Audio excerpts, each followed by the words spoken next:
I wanted to get it on the record because I've heard it say twice now. Somebody told the governor and only gave the poor chief here 15 minutes. That was certainly never our intention, Chief. New information from the NTSB hearing in East Palestine about the decision leading up to the vent and burn of vinyl chloride following February's toxic train derailment. Good evening and thanks for joining us tonight. I'm Lindsay Watson. Today, the NTSB heard from several witnesses, including East Palestine's fire chief and Norfolk Southern. The agency also released almost 5,000 pages of documents. Those included new interviews and video. And one shows the moment that the train derailed. You'll want to listen closely.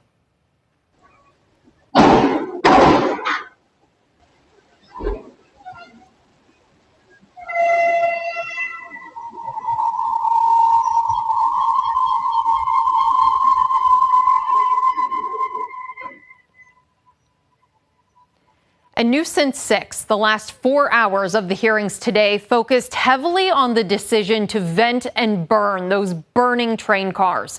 To take you back through it, 5 of the tankers were carrying vinyl chloride when the train derailed. One of the cars was acting up with no flames under it, and that's what set off the alarms, making a bad situation worse.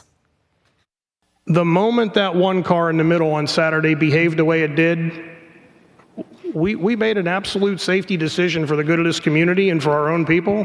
When the train derailed in East Palestine, the overturned cars carrying vinyl chloride immediately became the center of attention. This new video from the NTSB shows the vent and burn process that happened on Monday, February 6th.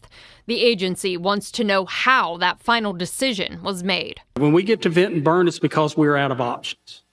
East Palestine Fire Chief Keith Drabeck says the final yes was given by him as the incident commander. He says he was told while in a meeting with both Governors Mike DeWine and Josh Shapiro, members of Norfolk Southern's hazmat team and their contractors, he only had 13 minutes to make a decision. That time limit was given to us, we were told, based upon the conditions at hand and dealing with the weather and the convergence. In order to do it that day, we had 13 minutes. Drew McCarty with Specialized Professional Services also weighed in, telling the panel that was never their intent. I'm the one that said, we have minutes, Governor, because we had frankly lost time in this window of daylight. McCarty says their original understanding was that the vent and burn would go at noon Monday so the chemicals could burn off before it got dark. A decision he says was made during a meeting that Sunday night, and crews were in the process of starting. However, the timeline shifted significantly as more lawmakers arrived in the village Monday morning, resulting in repeated delays. It was in the perspective of getting the burn done to the maximum extent possible in the daylight hours in support of the air quality and such. The topic of polymerization, a heat-intensive chemical reaction, sparked questions about its potential threat and the decision-makers involved. The NTSB shared evidence that the temperature of the car at the time of the vent and burn had decreased significantly. Robert Wood, Director of Hazardous Material with Norfolk Southern, says that wasn't the only thing they were worried about.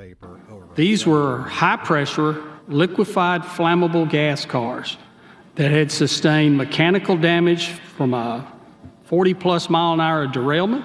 They'd been sustained heat damage by laying in pool fires for multiple days. Testimony in day one of these hearings also focused on the company Oxyvinyl, whose chemical was in those 5 cars. They were on the scene after the incident, but claimed they were not directly involved in the talks to the vent and burn the train cars, instead only talking directly to Norfolk Southern officials. Hi, everyone. I'm Lindsay Watson. Thanks for watching the WKBN 27 First News YouTube channel. If you want more video news, subscribe to our channel. And don't forget to download the WKBN 27 First News app for breaking news alerts.